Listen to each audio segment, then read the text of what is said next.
तो दोस्तों renegade immortal के अपकमिंग एपिसोड्स के अंदर में हमारा वांगलिन जोई को अब यहाँ पे बचाने चाह रहा है एंड इस पूरे रेस्क्यू मिशन के आग के दौरान हम लोग का वांगलिन कई सारे प्रॉब्लम्स को फेस करेगा। इनफैक्ट जब वो जोई के पास पहुंचता है तब सबसे बड़ी प्रॉब्लम को वो फेस करता है जो कि सबसे तगड़ा चीज़ है। सो ये वीडियो के अंदर में मैं पूरा का पूरा रेस्क्यू मिशन को एक्सप्लेन करने जा रहा हूँ। बेसिकली ये रिकैप है जो कि मैंने पास्ट में एक्सप्लेन कर रखा था। सो कुछ इमेजेस यहाँ पे मैच नहीं कर रही होंगी, सो उससे एडजस्ट कर लेना। 2 पार्ट्स है, पहला पार्ट मैंने अभी अपलोड कर दिया, सेकंड पार्ट को भी मैंने अपलोड कर रखा है, लिंक डिस्क्रिप्शन में या फिर एंड स्क्रीन में तुम्हें मिल जाएगा। तुम लोग बेसिकली जाके उसे चेकआउट कर सकते हो। तो चलिए इस वीडियो को हम लोग बिना किसी देरी के शुरू करते हैं। इसके बाद ही हम लोग को सीन दिखाया था कि वायलेंट ट्रैवल करता हुआ उस टाइडल एबस की तरफ में जा रहा था। उस दौरान उसके दिमाग में बस प्लान चल रहा था कि अगर ग्रीड अभी तक यहाँ पे नजर नहीं आया तो मे भी हो सकता है कि वो वहीं पर हो, क्योंकि वो जो टाइडल एबस है उसी की तरफ में सभी के सभी वो जो रिफाइनरीज हम लोग को नजर आए थे ना, जो कि बाहर की तरफ से इस डिमोनिक स्पिरिट लैंड के अंदर में खींचे जा चुके थे, तो वो सभी के सभी इसी टाइडल एबस के अंदर में आए थे, इंक्लूडिंग वो जो गोल्डन टोकन था जिसके पीछे ऑलमोस्ट सभी के सभी पावर हाउसेस पड़े हुए, वो भी इसी के अंदर में होगा। तो मे बी कि ग्रिड इन्हीं चीज़ों को ढूंढने के लिए यहाँ पर आया हो। जिस तरीके से हम लोग की याव शीशु अपने फादर के लिए प्रिपरेशंस कर रही थी, उसी तरीके से शायद से दालुआ स्वॉर्ड सेट के सभी डिसाइपल्स भी लिंग त्यान हो के लिए कर रहे होंगे।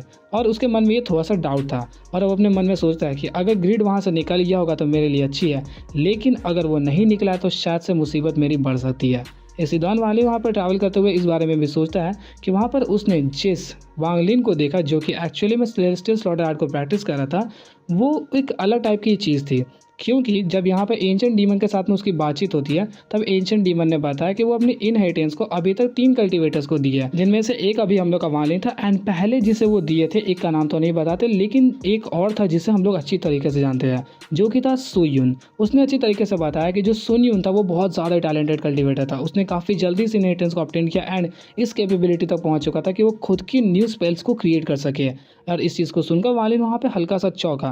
तभी उसे सभी के सभी मामला समझ में आने लगता है कि सुनयुन भी वही कल्टीवेटर्स में से था जिसने स्लॉटर आर्ट को शायद से प्रैक्टिस किया होगा एंड मे बी जब उसने एक ऐसी लिमिटेशंस को टच कर दिया जिसके बाद वो ऑल सील के काम आ सके, तो वो शायद से ऑल सील के उन सभी के सभी लाइफ सील्स में से एक सील बन चुका है। एंड मे बी अगर ऑल सील वांगलिन के साथ में भी ऐसा ही कुछ करना चाहते हो, तो यहाँ पर वांगलिन अपने मन में सोचता है कि मैंने कसम खाई थी कि मैं ऑल सील को कभी धोखा नहीं दूंगा अगर उसने मुझे धोखा नहीं दिया तो, एंड अगर उसने मुझे धोखा दिया तो मैं बिल्कुल भी पीछे नहीं हटने वाला हूँ। उसके मन में अभी भी कन्फ्यूजन था कि सुनयुन के साथ में जो हुआ है क्या वो एक्चुअली में उसके साथ भी हो सकता है। वो इस बारे में एग्जैक्टली श्योर तो नहीं था, लेकिन अगर ऐसा होता है तो वो बिल्कुल भी पीछे नहीं हटने वाला। एंड ऐसा सोचते हुए वो उसी टाइडल एबस की तरफ में बढ़ने लगा। इसी दौरान हम लोग को टाइडल एबस का सीन दिखाया जाता है जहाँ पर 4 नमूने कल्टीवेटर्स थे, जिनमें से 2 लौंडे थे एंड 2 लड़कियां थी। अरे यार ये लोग डबल डेट पर नहीं आए, चिंता मत करो। इनमें से एक कल्टीवेटर के बारे में मैं तुम्हें बता दूं जिसका नाम हम लोग को दू जियान नजर आता है एंड ये एक्चुअली में हम लोग का वांगलिन का अपेंटिस ब्रदर उसे कह सकते हैं, क्योंकि ये दोनों के दोनों ऑल सील के डिसाइपल है। और ये जो दू जियान है वो एक्चुअली में हम लोग का रेड डिवीजन का कल्टीवेटर है। इसी दौरान यहाँ पर जब ये चारों के चारों प्लान्स बना रहे थे इसके अंदर जाने के लिए, तभी सडनली लोगों को एक कल्टीवेटर नजर आता है इनकी तरफ में उड़ता हुआ, एंड ये कोई और नहीं बल्कि वांगलिन था। यहाँ पर दू जियान ने उसे अच्छी तरीके से पहचान लिया क्योंकि वो वांगलिन को जानता है। इसके साथ ही यहाँ पे जब वांगलिन लोगों से मिला तब यहाँ पर एक एक करके इन लोगों ने अपना इंट्रोडक्शन दिया। दू जियान को वांगलिन ऑलरेडी जानता था, मतलब उसका नाम पता नहीं, लेकिन वो जानता था कि ये ऑल सील का डिसाइपल है। जिसके बाद इन दोनों के बीच में वहाँ पर बातचीत हो गई। इस दौरान हमें एक बात पता चला कि दू जियान वांगलिन के सामने काफ़ी अच्छा फ्रेंडली मैनर रख रहा है, लेकिन मन ही मन वो एक खोट को रखता है, मतलब वो पीछे से चाहता है कि वार कर दे, क्योंकि उसने देखा कि किस तरीके से वांगलिन ने सिर्फ कुछ ही सालों के अंदर में एसिडेंट लेवल को अचीव कर लिया। एंड जब लास्ट बार उसने इसे देखा था तब वो मिड सोल ट्रांसफॉर्मेशन के आसपास में था, और अगर इतनी ही तेज़ी से वो इस कल्टीवेशन को बढ़ाता रहा तो वो दिन दूर नहीं है कि पर्पल डिवीजन जो होगा वो सभी लोगों को पीछे छोड़ देगा। एंड अभी तक हम लोग ये जो 4 कल्टीवेटर्स वांगलिन के सामने नजर आ रहे थे, ये सभी के सभी तो नहीं, लेकिन 3 यहाँ पर पीक सोल ट्रांसफॉर्मेशन पर थे एंड एक हम लोग का मिड एसिडेंट लेवल पर। ये जो मिड एसिडेंट लेवल का कल्टीवेटर था इसका नाम हम लोग को मूरंग जुओ नजर आता है। एंड इस दौरान जैसे इसने वांगलिन को देखा तो यहाँ पर वांगलिन को वो ग्रीट करते हुए बताता है कि मैं इंक सेट का 4th जनरेशन का डिसाइपल हूँ। इस चीज़ को सुनकर वहाँ पे वांगलिन ने कुछ रिएक्ट तो नहीं किया क्योंकि उतना ज़्यादा रिएक्ट करता नहीं है, लेकिन यहाँ पर आसपास के वो जो तीनों कल्टीवेटर्स थे वो लोग बहुत ज़्यादा चौंक गए, वो दोनों लड़की भी, क्योंकि मूरंग जुओ के रिगार्डिंग एक बात हमें पता चली कि ये किसी से कुछ ज़्यादा खास बातचीत नहीं करता, सिर्फ 1 से 2 शब्द बोलेगा। एंड वांगलिन को इसने इतना कुछ बोल दिया, मतलब वांगलिन का वहाँ पे नसीब अच्छा है। इसके साथ ही यहाँ पे वो जो 2 लड़की थी एंड एक लड़की वांगलिन की तरफ में काफ़ी देर से घूरे आ रही थी, क्योंकि उसके अंदर में एक प्रॉब्लम उसे नजर आई। थोड़ी देर बाद ही तुम्हें पता चल जाएगा। उस लड़की ने यहाँ पर वांगलिन की तरफ में बढ़ते हुए बताया कि सीनियर अप्रेंटिस ब्रदर मेरा नाम जाओ यी शुआन है। इसके साथ ही उसने बताया कि ये जो छोटी लड़की मतलब बूढ़ी लड़की नजर आ रही है इसका नाम जूफी है एंड ये मेरी जूनियर अप्रेंटिस ब्रदर है, मतलब सिस्टर है। तो इस दौरान एक चीज़ हम लोग को डिस्कार्ड मिला कि ये जो बूढ़ी है वो उसकी जूनियर है एंड वो जो जवान वाली है वो उसकी सीनियर है। तो इसमें कंफ्यूज मत हो, कई सारे कल्टिवेटर्स खुद की अपीयरेंसेस को जवान रख सकते हैं, जैसे कि वालिन हम लोग का 400-500 सालों में अभी भी जवान ही लग रहा है, तुम्हें पता है ना। वालिन ने जब उस जू फी की तरफ में देखा तो वो हल्का सा चौंका एंड थोड़ी देर तक देखते रहता है। जिसके बाद यहाँ पर यीशुआन ने पूछा कि क्या कोई प्रॉब्लम है, तो यहाँ पर वालिन ने बताया कि कुछ खास प्रॉब्लम नहीं है, बस इसका नाम थोड़ा सा मेरे एक जूनियर की तरह यहाँ पे फेमिलियर फील होता है। इसके बाद यहाँ पे उसने कुछ ज़्यादा रिस्पॉन्स नहीं किया और मैंने बताया था कि ये जो यीशुआन लड़की है वो एक्चुअली में वालिन की तरफ एक अलग नज़र से देख रही थी, क्योंकि अभी तक अपनी ज़िंदगी के अंदर में इसने ऑलमोस्ट सभी कल्टिवेटर्स की कल्टिवेशन को झांक लिया, सिर्फ 2.5 लोगों को छोड़कर, जिनमें से एक था हम लोग का मूरंग जू। वो जब जब इसकी कल्टिवेशन को देखती है तो वो कंफ्यूज हो जाती है, क्लियरली उसे पता नहीं चलता। इसकी बॉडी के अंदर में कभी पिच ब्लैक नज़र आता है, कभी बॉडी लाइट की तरह नज़र आती है, कभी बिल्कुल ट्रांसपेरेंट नज़र आता है, जिस वजह से इसको वो आधे में मानती है। इसके साथ ही यहाँ पर वो जब ऑल सीर के एक डिसाइपल जिसका नाम चेन लॉन्ग है उसकी कल्टिवेशन में झांकने का ट्राई करती है तो वो बिल्कुल भी नहीं झांक पाई, क्योंकि उसके आसपास में एक अलग टाइप की स्वॉर्ड इंटेंट ऑरा महसूस होती है, जिस वजह से वो उसको भी फील नहीं कर पाई। एंड वो जो लास्टली हम लोग का दूसरा आदमी था वो था हम लोग का वालिन। वालिन के बॉडी में कुछ उसको नज़र ही नहीं आया, इस वजह से वो यहाँ पे वालिन की तरफ में थोड़ा ज़्यादा अट्रैक्ट हुई। इसके बाद यहाँ पे दूध जानने वालिन से पूछा कि क्या तुम हमारे साथ में ट्रैवल करना चाहोगे। इस दौरान वालिन थोड़ी देर के लिए सोचता है, क्योंकि वालिन के पास में ऑलरेडी बीलू का वो क्रिस्टल था जिसकी मदद से वो उसने डिटेक्ट कर लिया था कि इस टाइड एबिस के अंदर में कई सारे खतरे हैं जिसे वालिन वहाँ पे पार तो कर सकता है, लेकिन कुछ ऐसे हैं जिसे वालिन वहाँ पे पार नहीं कर सकता उसकी करंट कल्टिवेशन के अकॉर्डिंग। और उसका बिल्कुल भी प्लान नहीं था कि वो इनके ग्रुप के साथ में यहाँ पे मर्ज हो जाए। लेकिन जब उसने मूरंग जू को देखा जिसने उससे ऑलमोस्ट 500 किलोमीटर दूरी से डिटेक्ट कर लिया था, तो वो हल्का सा यहाँ पे इंप्रेस हुआ, जिस वजह से सिर्फ और सिर्फ मूरंग जू की वजह से वो इस ग्रुप के अंदर में यहाँ पे खुद को इन्वॉल्व कर देता है। जिसके बाद ये सभी लोग मिलकर उसके अंदर में एंटर करना शुरू कर दिया। जब ये लोग उसके अंदर एंटर करते हैं तो ये पहाड़ों के बीच में एक रिवाइन टाइप का जगह था। रिवाइन जिनको नहीं पता मैं बता दूं कि ये पहाड़ों के बीच में पासेजेस टाइप के होते हैं, जो कि काफ़ी ज़्यादा गहरा भी हो सकता है, काफ़ी ज़्यादा ऊंचा भी, depending upon the mountain size. And तुम लोग को पता है ये कल्टिवेशन वर्ल्ड है तो यहाँ के माउंटेन्स के साइज़ बहुत ज़्यादा होंगे, जिस वजह से ये जो पासेज है इसके अंदर में ये पाँचों के पाँचों लोग एंटर करना शुरू कर दिया। वालिन का पूरा ध्यान उस लड़की जू फी की तरफ में था, क्योंकि वो उसे काफ़ी ज़्यादा अनफेमिलियर फील हो रही थी। इसके बाद ही थोड़ी देर ट्रैवल करने के बाद वो पाँचों के पाँचों उसके थोड़े से डेप्थ में पहुंच चुके थे। वहाँ पर पहुंचने के बाद वो जो रिवाइन दोनों साइड में जो वॉल्स थे उसके ऊपर में कई सारे क्रैक्स नजर आए। वहाँ पर उन लोगों ने बताया कि इन क्रैक्स के अंदर में हम लोगों को कई सारे ट्रेजर्स मिल सकते हैं, तो क्यों ना सब जाके अपने अपने लिए कुछ अच्छे से हार्वेस्टिंग को कर लो। हार्वेस्ट मतलब किसी चीज़ को ढूंढ लेना, खुद के लिए अपना लेना। जिसके बाद वो चारों के चारों अलग अलग दिशाओं में चले गए, लेकिन वालिन को वहाँ पे अजीब सा महसूस होता है। जिसके बाद वो नीचे की तरफ में जाना स्टार्ट कर दिया। वो जितना ज़्यादा गहराइयों में जाता वो उतना ही डूबता जाता, मतलब उसका कोई एंड होने का नाम ही नहीं था। जिसके बाद वालिन ने सोचा कि नीचे जाने से बेटर क्यों ना मैं ऊपर की तरफ में जाऊँ। एंड वालिन जैसे ऊपर की तरफ में जाना स्टार्ट करता है तो up to a certain limit के बाद उसके ऊपर में काफ़ी तेज प्रेशर फील होने लगता है, जिसके बाद वो उसके बाहर जा ही नहीं सकता। तो वालिन इस चीज़ से अच्छी तरीके से समझ चुका था कि उसे अगर इस टाइड एबिस के अंदर में एंटर करना है तो यही एंट्री है, लेकिन एग्जिट वो कभी भी नहीं नीचे नहीं ऊपर कहीं से भी नहीं कर सकता, सिर्फ और सिर्फ उसी एग्जिट से कर सकता है जो कि फायर डीमन सिटी के पास में है। इसके बाद ही हमने देखा कि वो चारों नमूने वापस आ चुके हैं और उनके हाथ कुछ भी नहीं लगा था, क्योंकि हम लोग को यहाँ पे एक चीज़ डिस्क्राइब मिला कि यहाँ पे जितने भी सब ट्रेजर्स आए होंगे तो यहाँ पे इन 200 सालों के बीच में कई सारे कल्टिवेटर्स भी आए होंगे जिन लोगों ने ऑलमोस्ट सभी के सभी तरीके के ट्रेजर्स को यहाँ पे ढूंढ लिया होगा, जिस वजह से इन क्रैक्स के अंदर में कोई भी ट्रेजर मिल पाना कोई बड़ी बात हो जाती, बहुत ज़्यादा बड़ी बात। एंड इन्हें नहीं मिला मतलब ये कोई बड़ी बात नहीं है। जिसके बाद वहाँ पे उन लोगों का मुंह थोड़ा सा उदास था एंड वो लोग और भी ज़्यादा डेप्थ में एंटर करना स्टार्ट कर दिए। इस दौरान वो लोग टाइड एबिस के नीचे की तरफ में जा रहे थे। मैंने एक चीज़ तुम लोग को नहीं बताया कि वालिन जब इसके अंदर में एंटर करता है तब इन लोगों को लीड करता हुआ दू जियान सबसे आगे था एंड ऑफकोर्स हम लोग का वालिन सबसे पीछे था, क्योंकि वो बहुत ज़्यादा सेल्फिश है। वो इन नमूनों के पीछे में खुद की जान को जोखिम में नहीं डालने वाला। ये लोग उसके अंदर में डिसेंड करते हुए तकरीबन 1000 फीट और भी गहराइयों के अंदर में गए तो वहाँ पर उन लोगों को कुछ छोटे छोटे पेड़ नजर आ रहे थे जो कि एक इंसान के हाइट इतना था एंड वो थोड़ा सा अजीब था, लेकिन उसके ऊपर में लोगों का कुछ ज़्यादा ध्यान नहीं आता। तभी एक क्लिफ के पास में वहाँ पर एक पेड़ था, उसी पेड़ के नीचे में एक स्वॉर्ड नजर आया इन सभी को, ये पाँचों के पाँचों लोग को। तो यहाँ पे दू जियान सबसे आगे आता है एंड उसने इस स्वॉर्ड को पहचान लिया एंड वो बताता है कि ये हेवनली फेट स्वॉर्ड है। इस वर्ड को देख के सब लोग वहाँ पे हल्का सा चौंक रहे थे, क्योंकि आखिर क्या स्पेशल था इस वर्ड में उन लोगों को समझ नहीं आ रहा था। तब यहाँ पे दूजिया ने बताया कि मैं इस वर्ड को अच्छी तरीके से जानता हूँ, क्योंकि ये जो स्वॉर्ड है वो मेरे मास्टर ने एक डिसाइपल को दिया था। यहाँ पर टोटल ऐसे 7 स्वॉर्ड हम लोग को देखने को मिलते हैं जो कि सिर्फ और सिर्फ ट्रू डिसाइपल्स को ही दिया जाता है। इसके साथ ही यहाँ पर उसने वालिन की तरफ में देखा एंड उसने पूछा, जूनियर अप्रेंटिस बता क्या आप सुन यून को जानते हो, क्योंकि तुम तो पर्पल डिवीजन से हो। इसके साथ ही वहाँ पे वालिन के एक्सप्रेशन थोड़े से चेंज हुए एंड उसने ज़्यादा कुछ नहीं बोला, बस अपना सर हिलाया। इसके साथ ही दूजियान ने यहाँ पर बताया कि जब सुन यून अपने प्राइम टाइम पर था और उसकी पावर्स बहुत ज़्यादा थी तब मैं सिर्फ और सिर्फ एक ऑर्डिनरी डिसाइपल था। मुझे यहाँ पर मास्टर ने अभी तक रेड डिवीजन के अंदर में सिलेक्ट भी नहीं किया था। उस दौरान इसकी पावर्स बहुत ज़्यादा थी एंड मास्टर ने उसे इस दौरान ये स्वॉर्ड दिया था। इस दौरान वालिन यहाँ पे ज़्यादा कुछ रिएक्ट नहीं करता बल्कि सिर्फ और सिर्फ वो स्वॉर्ड की तरफ में देखता है। इसके साथ ही यहाँ पे दू जियान ने बाकी के लोगों से वहाँ पर वालिन को छोड़कर उन तीनों से परमिशन मांगा कि अगर ये मेरे सेट का स्वॉर्ड है तो क्यों ना मैं इसे कलेक्ट कर लूँ और मैं चाहता हूँ कि मैं अपने जूनियर अप्रेंटिस ब्रदर को ये गिफ्ट करूँ। इस बात को सुनकर वहाँ पे मूरंग यून और उन दोनों लड़की ने कुछ खास वहाँ पे रिस्पॉन्स नहीं किया एंड वो लोग परमिशन दे देते हैं। जिसके बाद यहाँ पे दू जियान ने वालिन को बोला कि जूनियर अप्रेंटिस ब्रदर, मैं तुमसे माफ़ी चाहता हूँ लेकिन फिर भी मैं तुमसे पहले ऑल सी का डिसाइपल बना था, जिस वजह से मैं तुमसे सीनियर हूँ। मैं मानता हूँ कि मेरी कल्टिवेशन तुमसे कम है, लेकिन क्या मैं अगर तुम्हें जूनियर अप्रेंटिस ब्रदर बनाऊँ तो तुम इससे कोई खेद तो नहीं है। तो यहाँ पर वालिन इस चीज़ पर भी कुछ खास रिएक्ट नहीं करता। इसके बाद ही दू जियान ने बोला कि तुम इस स्वॉर्ड को कलेक्ट कर सकते हो। वालिन ने अपने मून ब्लेड का इस्तेमाल करके उस स्वॉर्ड को अपनी तरफ में लाया एंड जैसे वो अपने हाथों में पकड़ के इसे दबाता है तो वो पूरी तरीके से वहाँ पे बर्स्ट हो गया। बर्स्ट होते ही यहाँ पे इस चीज़ को देख कर वालिन बहुत ज़्यादा गुस्सा होता है क्योंकि एक्चुअली में ये ट्रैप था। इस दौरान तक वालिन ने अपने हाथों में काफ़ी तेज़ी से सेलेस्टियल स्पिरिचुअल एनर्जीज का वोर्टेक्स को क्रिएट कर लिया सीधा दू जियान के ऊपर में हमला करने के लिए। दू जियान के पास में ऑलरेडी ऑल सीड के दिए गए कई सारे लाइफ सेविंग ट्रेजर्स तो होंगे, लेकिन ये कुछ ऐसा सिचुएशन था जहाँ पर वालिन का हमला उसके ऊपर से बिल्कुल भी मिस नहीं होने वाला था। वो मरता तो नहीं लेकिन काफ़ी ज़्यादा सीवियरली इंजर्ड हुआ था क्योंकि वो एक ऐसे पासेज में जहाँ पर वो टेलीपोर्ट नहीं कर सकता, इंक्लूडिंग वहाँ की जो लोकेशन है वो भी काफ़ी ज़्यादा छोटी है जिस वजह से वो भाग भी नहीं सकता और वालिन का वार यहाँ पे बिल्कुल भी मिस नहीं हो सकता। वहाँ पर दू जियान ने उसे समझाने का ट्राई किया कि वालिन ये मेरा ट्रैप नहीं था बल्कि गलती से तुम्हारे ऊपर में हो गया। लेकिन इसी दौरान हम लोग को एक सीन नज़र आता है कि वो जो पेड़ था, वो जो छोटा सा पेड़, उसके ऊपर से कई सारे वहाँ पे एक बीस्ट निकलना स्टार्ट हो गए जो कि छोटे छोटे थे, बिल्कुल नाखून के साइज़ के। वो लोग काफ़ी सारे थे, ऑलमोस्ट 100 से भी ज़्यादा की तादाद में।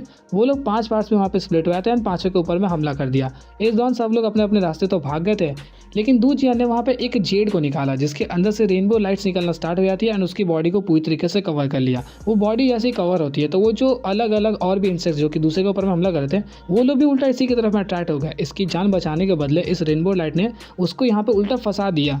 इसी दौरान वहाँ पे सभी लोग उसके ऊपर में हमला करके उस रेनबो लाइट को तोड़ने का ट्राई कर रहे थे ताकि वो लोग दू जियान के ऊपर में हमला कर सके। इसी दौरान यहाँ पे वो जो मूरंग जुओ हम लोग को नजर आता है उसने अपने पाम से कुछ वहाँ पे ब्लैक टाइप का एक इम्प्रिंट को क्रिएट किया जिसकी मदद से उन सभी के सभी इंसेक्ट्स के ऊपर में वो हमला करता है। लेकिन उन इंसेक्ट्स के ऊपर में कुछ भी असर नहीं होता बल्कि वो अटैक उल्टा उसको पार करके सीधा दू जियान को ही लग जाता है, जिस वजह से उसका वो जो बैरियर था वो और भी ज़्यादा वीक हो गया।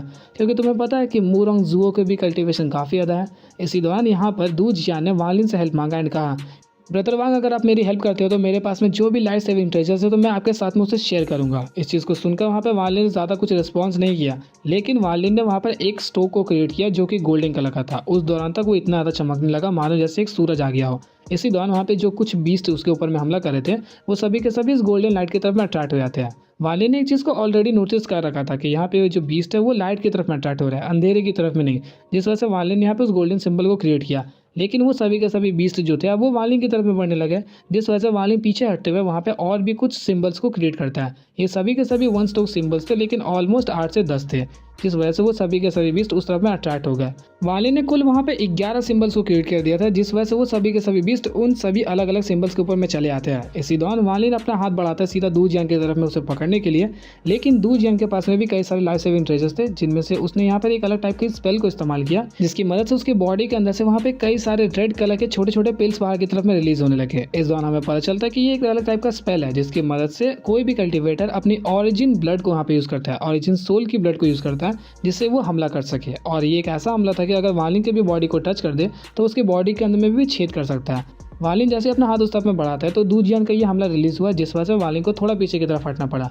इसके बाद ही दू जियान ने अपनी पोटली के अंदर से एक अलग टाइप का ही ब्लैक सैक्रोमा टाइप का वहाँ पे चीज़ें रिलीज होने लगती है। सैक्रोमा को मैं एग्जैक्टली नहीं बता सकता कि वो क्या होता है क्योंकि वो एक अलग टाइप का मटेरियल टाइप का होगा जो कि उसकी बॉडी के अंदर से रिलीज होगा, थोड़ी सी फॉक्स टाइप की, जो कि वालिन की तरफ में हमला करेगा। लेकिन वालिन जैसे उन सभी के सभी रेड पिल्स को देखा था तो वालिन ने अपने वहाँ पे अंडरवर्ल्ड रिवर को निकाल दिया था। अंडरवर्ल्ड रिवर के अंदर में वो सैक्रोमा जैसे अब्जॉर्ब होता है तो वहाँ पे अंडरवर्ल्ड रिवर की पावर्स कम तो नहीं होती है लेकिन उल्टा और भी ज़्यादा बढ़ जाती है, इंक्लूडिंग वो सभी के सभी रेड पिल्स को भी वालिन ने अपने रिवर की मदद से हटा दिया। इसके बाद ही वालिन उसके पास से पहुँचता है एंड उसकी बॉडी के ऊपर में एक हमला किया, तेज़ हमला, जिसकी मदद से उसकी ओरिजिन सोल सीधा बाहर आ गई एंड सेम वालिन की पोटली के अंदर से वहाँ पे कई सारे सील्स निकले जिन्होंने वहाँ पे याव शिशु को जैसे ट्रैप किया था सेम यहाँ पर दू जियान की सोल को भी वहाँ पे ट्रैप कर देता है। ट्रैप करने के बाद ही वालिन ने उसे पोटली के अंदर में पैक कर दिया। इसके साथ ही वहाँ पे वो जो सभी के सभी सिंबल्स वाले ने क्रिएट किए थे उन्हें भी अपने पोटली के अंदर में डाल देता है, जिसके साथ वो सभी के सभी बीस्ट भी हो गए। एंड ये सभी चीज़ें इतनी ज़्यादा तेज़ी से हुई ना कि तुम लोग इस चीज़ को ऑब्जर्व भी नहीं कर पाते। मान के चलो ये लोग 1 मिनट के अंदर में ये पूरा सीन निपटा देंगे। इस चीज़ को देखकर वहाँ पे मूरंग जाओ ज़्यादा कुछ वहाँ पे चौंकता तो नहीं है, क्योंकि वो एक्सप्रेशन ज़्यादा वाले के ऐसा दिखाता नहीं है, लेकिन ये दोनों लड़के वहाँ पे बहुत ज़्यादा चौंकी। इन दोनों के एक्सप्रेशन वहाँ पे अचानक से शॉक में चले गए। इस चीज़ को देखकर वाले वहाँ पे चौंका, क्योंकि वो दोनों एक टाइम पर इकट्ठा शॉक हो गई थी। इसके बाद ही वो दोनों यहाँ पे इसलिए चौंके थे क्योंकि ये जो मैजिकल बीस्ट नजर आते हैं वो सभी के सभी स्पेल इम्यूनिटी को यूज़ करते हैं, मतलब किसी भी स्पेल की पावर्स को ऑब्जर्व करके खुद की पावर्स को बढ़ाते हैं। क्योंकि उन्होंने देखा था कि किस तरीके से यहाँ पे ये सभी के सभी बीस्ट उस गोल्डन लाइट्स के ऊपर में फीड कर रहे थे। इसके बाद यहाँ पे वालिन ने बोला कि क्यों ना हम लोग आगे की तरफ में बढ़ते हैं। इस चीज़ को देखकर वहाँ पे उन लोगों ने ज़्यादा कुछ रिस्पॉन्स नहीं किया, लेकिन आगे की तरफ बढ़ने लगे। वालिन ने इस चीज़ को नोटिस किया था कि वो दोनों किस तरीके से यहाँ पे रिएक्ट कर रही है, जिस वजह से उसका शक जो था अब इसके ऊपर में और भी ज़्यादा बढ़ने लगा। सर्टेन पॉइंट के ऊपर में पहुंचने के बाद वालिन ने वहाँ पे वापस से उस बीलू के क्रिस्टल को निकाला, जिसकी मदद से वो यहाँ पे जोई के लोकेशन को फाइंड करा था। एंड उसे अब महसूस होता है कि वो बिल्कुल उसके पास पहुंच चुका है। वालिन ने यहाँ पे मूरंग जुओ से और बाकी उन दोनों लड़कियों से परमिशन मांगा कि मेरा सफ़र यहीं तक था, अब मुझे इस तरफ में जाना पड़ेगा क्योंकि मुझे ज़रूरी काम है। तो इस दौरान यहाँ पे उन लोगों ने इसे परमिशन भी दे दी। वालिन मूरंग जुओ की तरफ में कुछ ज़्यादा ही अच्छा इसलिए बन रहा था क्योंकि इन दोनों की वाइब मैच करती है। दोनों को दूसरों से मतलब नहीं है, कम बोलते हैं, अपनी चीज़ों को ऑब्जर्व करते हैं। इंक्लूडिंग वालिन ने चीज़ नोटिस किया कि इसके पास में कई सारे स्पेल्स है और ऐसे ऐसे स्पेल्स है जिसे ये रिपीटेडली यूज़ नहीं कर रहा था, बल्कि उसने तकरीबन 10 बार हमला किया एंड 10 बार अलग अलग स्पेल से किया। इसका मतलब इसके पास में कई सारे ऐसे और भी हो सकते हैं, और ऐसा तो हो ही नहीं सकता कि इसके पास में कोई भी लाइफ सेविंग ट्रेजर्स ना हो, जिस वजह से वालिन इस तरफ में थोड़ा ज़्यादा अट्रैक्ट होता है। और वालिन ये भी सोचता है कि अगर मेरी और इसकी फाइट हुई तो मैं इसे शायद से जान से ना भी मार पाऊँ, और अगर ये भागने का ट्राई करेगा तो मैं इसे पकड़ भी नहीं पाऊंगा। जिसके बाद ही जैसे ये दोनों अलग होते हैं तो वालिन ने चुपके से वहाँ पे अपनी वॉइस ट्रांसमिशन का इस्तेमाल करके मूरंग जियो को बोला कि ये दोनों लड़कियों के अंदर में ज़रूर कोई प्रॉब्लम है, मुझे लगता है कि ये दोनों कॉप सेक्ट्स है, तो तुम इन लोगों से सावधान ही रहना। मूरंग जियो की यहाँ पे आंखें थोड़ी सी खुली, लेकिन ये भी ज़्यादा रिएक्ट नहीं करता एंड चुपचाप वापस से नॉर्मल होकर जाने लगा। और इसी दौरान वो अपने मन में सोचता है कि कॉप सेट काफ़ी ज़्यादा पावरफुल सेट है, हर एक कल्टीवेशन कंट्री के पास में उनका एक ब्रांच होता ही है, जिस वजह से मूरंग जियो इन लोगों को तो बिल्कुल भी अंडर एस्टिमेट नहीं करने वाला था। वालिन जैसे और भी ज़्यादा नीचे की तरफ में आया तो उसी दौरान उसने एक चीज़ को नोटिस किया कि वो जो लड़की जूफी थी, यानी कि वो बूढ़ी वाली लड़की, उसने अपने एक बाल को तोड़ के नीचे की तरफ में डाला था एंड उसके अंदर में काफ़ी भारी मात्रा में डिवाइन सेंस थी। क्योंकि वालिन ने जब उसे पकड़ा वहाँ पर पूरी तरीके से डैमेज किया तब वालिन फील कर पाता है कि उसकी काफ़ी ज़्यादा पावर्स होंगी, जिस वजह से वो यहाँ पर इस चीज़ को गेस कर पाया कि वो जो लड़की जूफी है वो एक्चुअली में रियल बॉडी है एंड वो जो दूसरी लड़की यी शुआन नज़र आती है जो कि ज़्यादा बातचीत कर रही है वो एक कॉप्स है जिसने खुद की ओरिजिन सोल को वहाँ पे क्रिएट कर लिया है। एंड इस चीज़ के बारे में यहाँ पर उसने मूरंग जुओ को भी बता दिया था। सो इसके बाद ही वालिन पहुंच चुका था एक दूसरे लोकेशन के पास में। वहाँ पर पहुंचने के बाद वो उसे बिल्कुल भी जोई का थोड़ा सा भी डिवाइन सेंस उसे महसूस नहीं होता। वो काफ़ी ज़्यादा चौंक गया क्योंकि वो जो क्रिस्टल था उसने लोकेशन इस बारे में ही बता रखा था, लेकिन उसे बिल्कुल भी महसूस नहीं होता, जिस वजह से वो थोड़ा सा चौंका। काफ़ी देर ढूंढने के बाद उसे वहाँ पे बिल्कुल भी फील नहीं आता। वहाँ पे इनफैक्ट कई सारे क्रैक्स भी थे जिसके अंदर में वालिन अपने डिवाइन सेंस से ढूंढ तो नहीं पाता, लेकिन वालिन ने वहाँ पे अपने इस्तेमाल किया 1000 सोल फ्रैग को एंड उसके अंदर से कई सारे सोल्स को निकाल कर उन क्रैक्स के अंदर में सर्च करना भी स्टार्ट कर दिया एंड उन सोल्स की मदद से भी वो वहाँ पर नहीं ढूंढ पाया। इसके बाद उसे समझ नहीं आता है कि आखिर किया है क्या जाए, और उसे ऐसा फील होने लगता है शायद से उसे बील वो एंशिएंट डीमन ने भी ट्रे किया हो, मतलब धोखेबाजी कर दी है, क्योंकि वो चाहता था कि शायद से वालिन इस जगह पर आए एंड यहाँ पे फंस के मर जाए। लेकिन वालिन फिर टाइम के लिए सोचता है कि एंशिएंट डीमन की पावर्स ऑलरेडी इतनी ज़्यादा कि वो आराम से मुझे एक ही झटके में निपटा देगा, तो वो ऐसा करेगा ही क्यों। लेकिन फिर भी उसके मन में शक हो रहा था कि ऐसा भी तो हो सकता है कि वो पर्सनली नहीं मार के कहीं और फंसा के मारना चाहता हो। इसके बाद ही वो यहाँ पे ज़्यादा कुछ नहीं सोचता क्योंकि उसे एक टाइम के लिए लगा कि एंशिएंट डीमन शायद उसे धोखा नहीं देंगे। इसके बाद ही यहाँ पर उसने काफ़ी देर सोचने के बाद एक चीज़ महसूस किया कि लिंग टियान हो ने एक्चुअली इसे यहाँ पे सील किया है। तो अगर जोई का डिवाइन सेंस मुझे यहाँ पर नहीं मिल रहा तो हो सकता है कि मुझे लिंग टियान हो का मिल जाए। जिसके बाद ही यहाँ पर उसने लिंग टियान हो के डिवाइन सेंस को ढूंढना स्टार्ट कर दिया। उसने अपनी बॉडी के अंदर में वो जो उसका स्वॉर्ड इंटेंट था उससे एक सिल्वर वहाँ पे इस्तेमाल करता है अपनी ओरिजिन सोल के साथ में मर्ज करने के लिए। एंड जैसे ही उसकी पावर से ओरिजिन सोल के साथ में मर्ज होती है तो वालिन की आंखों के अंदर में वो जो कामनेस था वो पूरी तरीके से हट गया एंड उसकी आंखों के अंदर में ट्रिनिकल फीलिंग आ जाती है। इसके बाद ही वालिन को समझ आता है कि लिंग टियान हो का जो डोमेन है वो एक्चुअली में ट्रिनिकल है। इसके साथ ही वहाँ पर उसने उस डोमेन और डिवाइन सेंस को फैलाकर उस चीज़ को ढूंढने का ट्राई किया। काफ़ी देर तक वो वहाँ पे ढूंढता भी है, लेकिन सडनली वहाँ पे उसे महसूस होता है कि उसे कुछ भी नहीं मिला, इंक्लूडिंग उसकी जो ओरिजिन सोल है वहाँ पे कोलैप्स होने वाली है। और अगर थोड़ी देर और तक वो पावर्स को यूज़ करता है तो शायद से वालिन यहाँ पे काफ़ी ज़्यादा हेवीली इंजर्ड भी हो जाए, जिस वजह से वालिन ने जल्द से जल्द उस चीज़ को वहाँ पर अपनी बॉडी के अंदर से निकाल दिया। इसके बाद वालिन का दिमाग वहाँ पे और भी ज़्यादा सटक गया। इसके बाद ही वाली ने सेलेस्टियल स्वॉर्ड को निकाला एंड अंधा वहाँ पे हमला करना शुरू कर देता है। हमला करने के बाद वो जो क्रैक्स थे उसके अंदर में और भी ज़्यादा क्रैक्स अपीयर होने लगे एंड उसने लिटरली वहाँ पे वो जो रिवाइन था उसको तकरीबन 5 इंच से भी ज़्यादा गहरा कर दिया था, मतलब साइड वाइज काफ़ी ज़्यादा कट कर दिया वहाँ पर। तभी सडनली वहाँ पर एक छोटा सा होल नज़र आता है जो कि काफ़ी ज़्यादा अंधेरा था एंड उसके अंदर से वालिंग को सेम टिरेनिकल फीलिंग आ रही थी जो कि लिंग त्यान हो से आती है। वो गुफा ज़्यादा बड़ी तो नहीं थी लेकिन वो ऑलमोस्ट 5 फीट बड़ा था जिसके अंदर से वालिन एंटर कर सकता था एंड वालिन ने अपने डिवाइन सेंस को जब उसके अंदर में एंटर कराया था वहाँ पे उसकी डिवाइन सेंस काफ़ी तेज़ी से वापस की तरफ में धकेल दिया गया, जिस वजह से वालिन पीछे की तरफ में टकराया था उस क्लिफ से जाके एंड वो काफ़ी ज़्यादा वहाँ पे इंजर्ड भी हो जाता है। इसके साथ ही उसके मुंह से काफ़ी ज़्यादा खून भी निकल चुका था।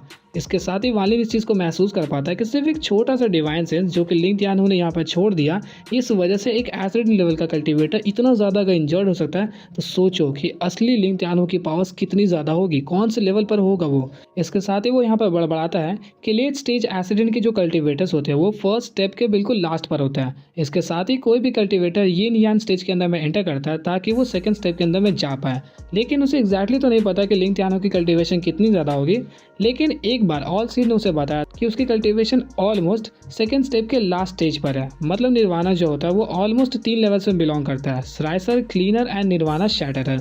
तो अगर ऑल सीड हम लोगों के निर्वाणा शैटरर पर होंगे तो लिंग त्यान से कल्टीवेशन उनकी ज़्यादा चेंजेस मतलब ज़्यादा फर्क नहीं है, जिस वजह से लिंग त्यान ऑलमोस्ट निर्वाणा क्लीनर के आसपास में तो हो सकते हैं और निर्वाणा क्लीनर के साथ में वालिंग का लड़ पाना ऑलमोस्ट नेक्स्ट टू इम्पॉसिबल है। लेकिन इस दौरान वालिंग की आंखों में एक अलग टाइप का डेडिकेशन था। वालिंग अच्छी तरीके से जानता था कि उसने अपनी कल्टीवेशन को किस तरीके से इस लेवल तक पहुंचाया है। एक बच्चे से कल्टीवेशन को स्टार्ट करके अभी तक 400 से 700 सालों तक कल्टीवेट करने के बाद उसने फर्स्ट स्टेप की इस स्टेज को यहाँ पे अचीव किया है जो कि एसिडेंट लेवल है, जिसके लिए वालिन ने बहुत ज़्यादा ही कड़ी मशक्कत की है, वो भी बिना किसी के मेहनत के, जिस वजह से वालिन यहाँ पे बिल्कुल भी रुकने नहीं वाला था। वालिन पूरी तरीके से खुद को प्रिपेयर करने लगता है उसके अंदर में एंटर करने के लिए। वालिन ने वहाँ पर अपने 100,000 स्लॉटर एनर्जीज को एक साथ में अपीयर करा के लाइफ सील्स में क्रिएट कर लिया, लेकिन उसने एक स्टैंड को अपनी ओरिजिन सोल के साथ में फ्यूज कर लिया था ताकि वो अलग रहे। बाई चांस अगर सभी के सभी वहाँ पे पूरी तरीके से डैमेज हो जाते हैं तो उसका एक प्रोटेक्टेड रहेगा, जिस वजह से वो बाकी के लाइफ सील्स को फिर से क्रिएट कर पाएगा।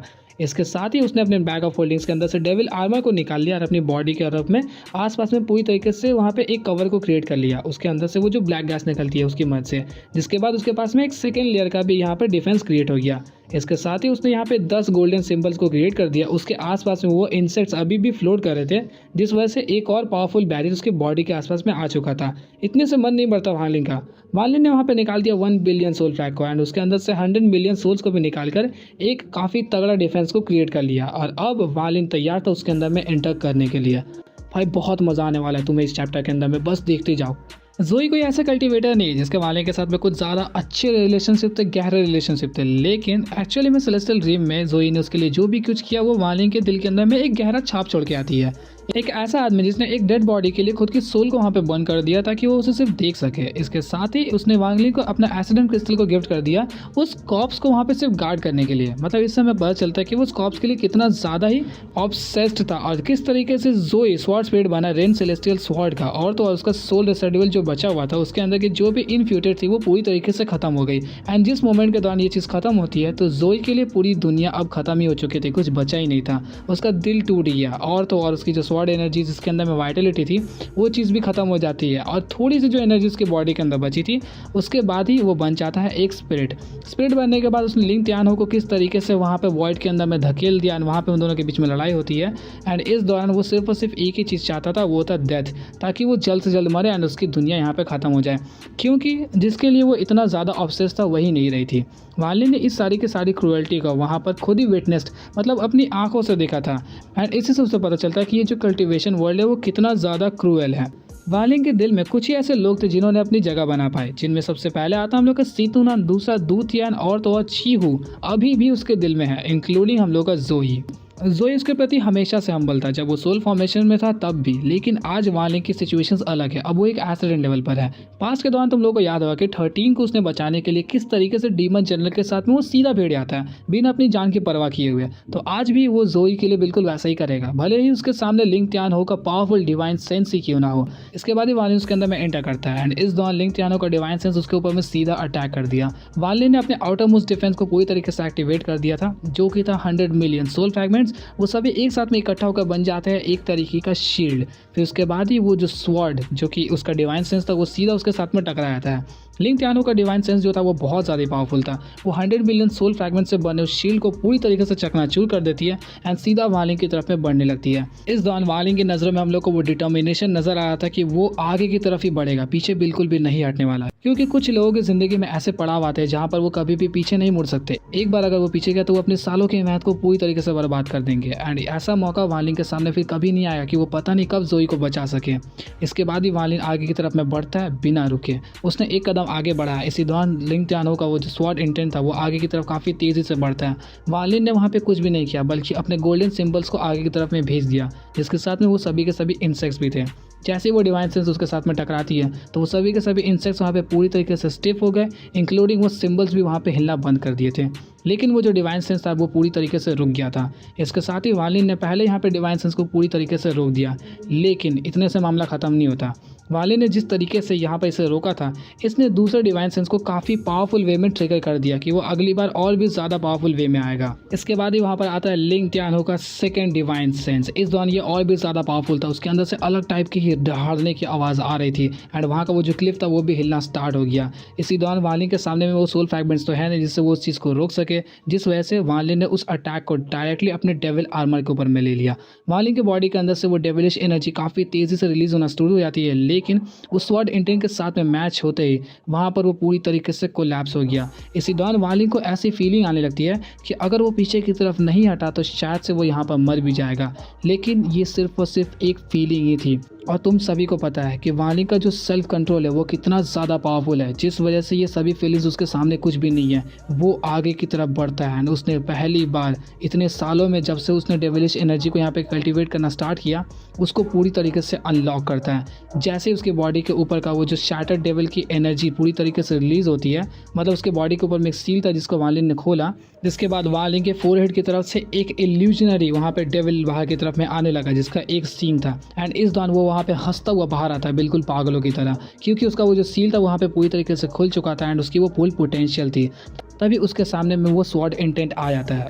उस डेविल के चेहरे पर थोड़े से कन्फ्यूजन तो थे, लेकिन उसने यहाँ पर लिंग त्यानो की उस स्वॉर्ड इंटेंट को पूरी तरीके से डिवोर करने का ट्राई किया एंड थोड़ी देर बाद ही उसने उसे पूरी तरीके से डिवोर कर लिया। डिवोर करने के बाद उसके चेहरे के अंदर की वो क्लैरिटी आ चुकी थी कि उसने हरा दिया है, जिसके बाद वालिन बिल्कुल भी टाइम वेस्ट नहीं करता बल्कि अपने सोल की पावर को भेजता है वापस से उस सील के ऊपर में जिसने उस डेविल के पावर्स को पूरी तरीके से सील कर रखा था। उसे जैसे ही वो एक्टिवेट करता है तो वो डेविल जो कि वालिन के चंगुल से बाहर जा सकता था वो वापस उसी सील में कैप्चर हो गया। इसके साथ ही वालिन ने यहाँ पे सेकंड इंटेंट को भी पूरी तरीके से रोक दिया। इसके बाद वालिन एक कदम आगे की तरफ में बढ़ता है, मतलब ऑलमोस्ट कुछ कदम आगे की तरफ में बढ़ता है जो कि तकरीबन 100 फीट था। 100 फीट आगे बढ़ने के बाद अब लास्ट फाइनली यहाँ पे तीसरा स्वॉर्ड इंटेंट आता है एंड इस दौरान ये जो स्वॉर्ड इंटेंट यानी कि जो डिवाइन सेंस थी वो बिल्कुल अलग थी, क्योंकि ये एक्चुअली में एक तरीके का फिगर का शेप लेता है जो कि तुम्हें पता है अच्छी तरीके से कि वो कौन होने वाला है। ऑफकोर्स हम लोग का लिंग त्यानो का वहाँ पे इल्यूजनरी फिगर क्रिएट हो गया एंड इस दौरान मानो ऐसी आवाज़ें आ जा रही थी जैसे वो कोई मंत्र का उच्चारण कर रहा वहाँ पर। उस मंत्रों के उच्चारण के साथ ही वो जो स्वॉर्ड इंटेंट था वो सीधा वालिन की तरफ में अब हमला करने ही वाला था। वालिन के पास में अब वो 100 मिलियन सोल्स भी नहीं बचे, डेविल आर्मर भी नहीं बचा, सिर्फ और सिर्फ एक ही चीज़ बचा है जो कि था उसके लाइफ सील्स। लाइफ सील्स को उसने ऑलरेडी यहाँ पे क्रिएट कर रखा था, लेकिन एक को उसने छुपा रखा था अपनी सोल के अंदर में ताकि वहाँ पे पूरी तरीके से उस चीज़ को कोई भी तबाह ना कर सके और वालिन उस चीज़ को रिकवर भी कर पाए। जिसके बाद ही वो स्वॉर्ड इंटेंट काफ़ी तेज़ी से वालिन की तरफ में बढ़ता है एंड सीधा बूम, जैसे वो स्वॉर्ड इंटेंट वालिन के साथ में टकराता है तो वो 1 मिलियन लाइफ सील्स पूरी तरीके से एक्टिवेट होकर एंड उस चीज़ को वहाँ पे रुकना शुरू कर देती है। लेकिन ये जो तीसरा स्वॉर्ड इंटेंट था इसकी पावर सबसे ज़्यादा थी, जिस वजह से उसने लिटरली यहाँ पे सभी के सभी लाइफ सील्स को तबाह करके रख दिया। इसके साथ ही वालिन के पास में एक लाइफ सील बचाया हुआ था, जिस वजह से वो पूरी तरीके से गायब तो नहीं होता लेकिन रिकवर करने के लिए थोड़ा टाइम चाहिए। वालिन ने इंस्टेंट उसी मोमेंट के दौरान अपने थंडर बीस्ट को निकाल देता है, यानी कि द गॉड स्लेइंग चैरियट को। गॉड स्लेइंग चैरियट का बीस्ट जैसे ही बाहर आता है उसने सीधा उस स्वॉर्ड इंटेंट के ऊपर में हमला कर दिया एंड उसे वहाँ पर रोके रखता है। इसी दौरान वहाँ पे वालिन अपने दूसरे थ्रूफ के इक्के को इस्तेमाल करने के लिए तैयार हो जाता है। वालिन ने वहाँ पे अपने सभी के सभी लाइफ सील्स को वापस रिकवर किया, स्लॉटर एनर्जी में कन्वर्ट कर देता है। इंक्लूडिंग वालिन इस दौरान इसे रोकने के लिए अब अपने डिफेंसिव मोड्स का बिल्कुल भी इस्तेमाल नहीं करने वाला था, बल्कि कभी कभी किसी सिचुएशंस के अंदर में अगर किसी चीज़ को रोकना है तो उसके ऊपर हमला भी करना पड़ता है, जिस वजह से वालिन अब हमला करने के लिए तैयार था। वालिन ने अपनी बॉडी के अंदर से फिंगर ऑफ डेथ को इस्तेमाल करना शुरू कर दिया। उसकी बॉडी के अंदर से काफ़ी तेज़ी से डेविलिश एनर्जी, स्पिरिचुअल एनर्जीज, वो सभी उसके अंदर में कंडेंस होना स्टार्ट हो जाती है। क्योंकि तुम्हें पता होगा कि उसके बॉडी के अंदर में 4 ड्रॉप्स ऑफ सेलेस्टियल लिक्विड है, जिस वजह से बिना सेलेस्टियल जेट्स का यूज़ किए वो अभी भी काफ़ी भारी मात्रा में सेलेस्टियल स्पिरिचुअल एनर्जीज को यूज़ कर पाएगा। एंड इस दौरान इसने जो फिंगर ऑफ डेथ यहाँ पर मारा वो एक्चुअली में एक नहीं बल्कि वहाँ पर 10 थे। ये 10 के 10 फिंगर ऑफ डेथ काफ़ी तेज़ी से उस स्वॉर्ड एंड की तरफ में बढ़ने लगे, जिससे वहाँ पर वो थंडर बीस्ट पूरी तरीके से अभी भी रोके रखा था। और वालिन यहीं पर रुकता नहीं है, बल्कि वालिन ने अपने अंडरवर्ल्ड रिवर को भी पूरी तरीके से यहाँ पे एक्टिवेट कर दिया था, जिसके साथ ही वो आगे की तरफ में बढ़ने लगा और भी कुछ स्पेल्स का इस्तेमाल करते हुए सीधा लिंग त्यान हो के ऊपर में हमला कर देता है। इंक्लूडिंग वालिन इस चीज़ को यहाँ पर ख़त्म नहीं करता, बल्कि उसने जो 1 मिलियन स्लॉटर एनर्जीज को यहाँ पे इस्तेमाल किया था उसके अंदर में एक अभी भी कम था, जो कि उसकी ऑरिजिन सोल के अंदर में है, जिसके साथ ही वो वाला भी फ्यूज़ होता है एंड एक साथ में हमला कर देता है। मतलब अब उसके पास में कोई भी तुरुप का इक्का नहीं बचा है। और मुझे पता है कि तुम लोग इस बात को सुनकर सोच रहे हो कि वालिन के पास में भी तो लिंग त्यान हो का स्वॉर्ड इंटेंट है, तो उसे वो क्यों नहीं इस्तेमाल कर रहा है। एक्चुअली अगर एक तरीके से देखो तो दोनों एक ही बाप की पैदाइश है। बाई चांस अगर वालिन ने यहाँ पे इस्तेमाल किया और वो उस डिवाइन सेंस के साथ में मिलकर दोनों अगर वालिन की तरफ में हमला कर देंगे तो तुम्हें क्या लगता है वालिन बच जाएगा? बिल्कुल भी नहीं। जिस वजह से वालिन तो रिस्क लेने ही नहीं वाला। इसी दौरान वालिन के ये सभी के सभी हमले एक साथ टकराते हैं बूम से। इतना तेज धमाका हुआ कि तुम लोग इस बारे में गेस भी नहीं कर सकते। एक्चुअली में वो जो वाटर डीमन सिटी के पास का वो जो हम लोगों को टाइड एबिस नज़र आता है वो पूरा हिलना स्टार्ट हो गया, इंक्लूडिंग फायर डीमन सिटी से लेके आसपास में जो भी चारों के चारों एबिस थे वो सभी के सभी हिलना स्टार्ट हो जाते हैं। इसी दौरान हम लोग को सीन दिखाया था फायर डीमन सिटी का, जहाँ पर ग्रीड और उसके साथ में लिंग त्यानो के सभी डिसाइपल्स थे। उन लोगों को भी ये चीज़ महसूस होती है, उन लोगों को नहीं होती, सिर्फ और सिर्फ ग्रीड को ही होती है, क्योंकि वहाँ तक पहुँचते हुए ये जो औरत थी वो काफ़ी ज़्यादा कम हो चुकी थी। एंड वहाँ पर ग्रीड सोचता है क्या लिंग त्यानो समय से पहले आ गया और किसी के साथ में लड़ भी लाया, लेकिन तभी उसे एहसास होता है कि ये जो औरत थी वो काफ़ी ज़्यादा कम मात्रा में थी, मतलब मे भी ये रियल लिंग त्यानो नहीं है। इसके साथ ही यहाँ पर वो जो मू रोंग जो नजर आता है उसके साथ में वो 2 लड़कियाँ जो कि कॉप सेक्सी थी, इन लोगों को भी ये ऑरा यहाँ पे फील होती है, मतलब कोलिशन। एंड वो लोग काफ़ी ज़्यादा यहाँ पे चौंक गए। जो फिर जिस लड़की ने हम लोगों के वालिन के ऊपर में थोड़ा सा टैक्टिक्स लगाने का ट्राई किया, उसने जब इस चीज़ को महसूस किया ना कि यहाँ पे काफ़ी तेज और तगड़ा कोलिशन हुआ है और अगर बाई चांस इसे वालिन ने किया है तो उसने अपना मन पूरी तरीके से बना लिया था कि वो वालिन से बिल्कुल पंगा नहीं लेने वाली, क्योंकि अब वो फाइनली वालिन की औकात समझ चुकी थी। और तुम्हें क्या लगता है कि ये जो रिपेल्स यहाँ से क्रिएट हुए वो सिर्फ और सिर्फ डिमोनिक स्पिरिट लैंड तक ही सीमित रह गए? बिल्कुल भी नहीं। एक्चुअली में ये प्लैनेट त्यानहुन पर भी जाता है एंड वहाँ पर हम लोगों के लिंग त्यानहु के पास में भी इस चीज़ की फीलिंग्स आती है। वो भी अपने मन में सोचता है द स्वॉर्ड स्पिरिट सील, मतलब वो जो स्वॉर्ड के ऊपर में मैंने स्पिरिट सील लगाया था क्या ये वही था? तभी वो अपने मन में सोचता है कि मैंने ये जो सील लगाया है क्या कहीं उसके पास में कोई पहुंच तो नहीं ना गया। तभी वो सोचा कि अगर पहुंच भी गया होगा तो वो उसे कभी भी तोड़ नहीं पाएगा। और जहाँ तक बात रही उस स्वॉर्ड स्पिरिट की, अगर वो मरना भी चाहे तो वो सील के अंदर ही मर पाएगा, उसके बाहर कभी आ ही नहीं सकता। जिसके बाद वो वापस से अपनी आंखें बंद करके कल्टिवेशन में चला जाता है। लेकिन मामला इतने से खत्म नहीं होता। वालिन ने अपने सारे के सारे हमलों का इस्तेमाल करके फाइनली उस थर्ड डिवाइन सेंस को रोक तो दिया था, लेकिन वो अभी भी वहीं पर था। वो वापस से डिम होते होते वो फिर से जैसा था वैसा हो चुका था। इसके बाद ही वालिन देखता है कि अगर लिंग त्यानो के डिवाइन सेंस के अंदर में इतना ज़्यादा पावर है तो सोच लो कि अगर लिंग त्यानो यहाँ पे पर्सनली होता तो उसके पास कितनी पावर्स होती है। लेकिन ये डिवाइन सेंस अभी भी पूरी तरीके से गायब नहीं हुआ था। जिसके बाद ये वालिन के ऊपर फिर से हमला करने वाला था, तो वालिन के पास में अब कोई मौका नहीं बचा। जिसके बाद उसने निकाला उस सेलेस्टियल ब्रश को। उस सेलेस्टियल ब्रश की मदद से इस दौरान उसने यहाँ पर सिर्फ और सिर्फ 6 से 7 ही सिंबल्स को क्रिएट किया था। लेकिन इस दौरान तुम लोग सोच रहे होगे कि जब पास्ट में 20 के साथ में फाइट हो रही थी तब उसने ऑलमोस्ट 11 क्रिएट किए थे, तो यहाँ पर सिर्फ 7 ही क्यों किया? क्योंकि पिछली बार जब उसने क्रिएट किया था तब वो वहाँ पे 1 स्टोक वाला सिंबल था, मतलब 10 के 10 ही 1 स्टोक वाले थे। लेकिन यहाँ पर वालिन ने अलग अलग स्टोक्स वालों को क्रिएट किया था जो कि ऑलमोस्ट 7 स्टोक्स तक जाती थी। इस दौरान ये जो गोल्डन सिंपल्स थी जैसे ही वहाँ पे अपीयर होती है तो वो काफ़ी तेज़ गोल्डन रोशनी रिलीज़ करना स्टार्ट कर दी। एंड जैसे ही वो सभी अपीयर होते एक साथ में इमर्ज होके इकट्ठा एक बन जाती है, जिसके साथ ही यहाँ पर इसकी जो गोल्डन रोशनी थी और भी ज़्यादा चमक गई। एंड उसने लिटरली उस पूरे टाइड एबिस के साथ साथ पूरे का पूरे वाटर डीमन सिटी तक को उजागृत करके रख दिया था, मानो जैसे कि पूरा का पूरा एक सन ही वहाँ पे क्रिएट कर दिया हो। इसके साथ ही मामला ख़त्म नहीं होता। वालिन ने अपनी बॉडी के अंदर से थोड़ी सी डिवाइन ऑरिजिन सोल को बाहर की तरफ में निकाला एंड उन सभी के सभी 7 सिंबल के साथ में मर्ज भी कर दिया था, जिस वजह से इसकी पावर्स और भी ज़्यादा बढ़ जाती है। एंड इस दौरान वालिन के पास में एक एक्सेस था एंड इस दौरान ये सभी के सभी सिंबल्स ऐसे बन चुके थे कि वो पर्सनली वालिन की कॉपीज हो और इसी ऑरिजिन सोल की मदद से वालिन उन्हें अच्छी तरीके से कंट्रोल भी कर पाता है।